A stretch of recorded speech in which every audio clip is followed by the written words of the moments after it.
ढेर प्यास देखा देखी हम लोग करे लगे। जैसे तू कैसे बात करके देखा देखी हमसे पता देखा देखी वो बनाओ खाली खाली ऐसे खाली खाली मार को हई मारे लगे और भी फाड़ देते रहे। देखा देखी आवाज शोध है करके साधना करो भाई मैंने तू जवान आदमी बड़ा तोरा बात काम नहीं करो मारे के चाहिए हां बुझा कर के भाई भाई भेमा बाबा तरह बुझा कर के म्युनिसिपैलिटी में नौली में बांस लगा के हुरल जाता है। आइए बहरी कैसन जीवन भाई मिजाज गड़बड़ा जाता है। सुदर्शन यादव पत्थर खा के फेंकेले तो कुकुर साट जाला कुकुर खा के फेंकेले तो सुअर साटेला और सुअर खा के फेंकेले तो बहुत ब्यास साट के जिए करे। बहुत रुपए के पुरस्कार भैया तेरे हार्दिक प्रणाम फॉर्मुलेशन हम देखिए प्यार कोनो खराब चीज ना हो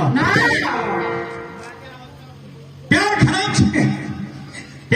चीज हो ना भाई हो प्रेम ना रही ना तो दुनिया के निर्माण ना हो लेकिन प्रेम में अंतर बा आइए हां दो चार गो बात तो के बोलले बड़ा ना सुदर्शन यादव के रहो वो इंटरनेट के कमाल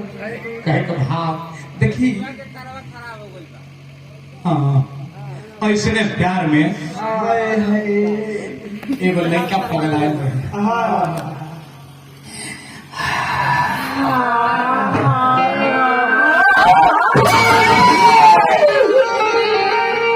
मुस्कान यार दुनिया वालों हमको बदनाम कर दिया। मैं चाहता हूँ हम तुम मिलके इस दुनिया को बसा लो एक संग चल के शादी कोर्ट में करेंगे एक संग लेकिन प्यार की क्रिया खोले लो अच्छे लोगों लड़की के शादी हो गई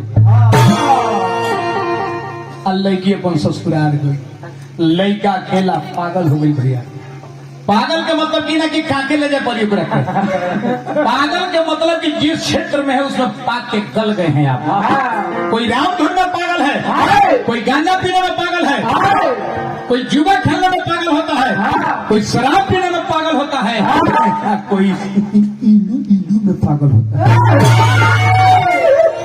दोनों प्यार की क्रिया खैले लड़की ससुराल गई है लड़का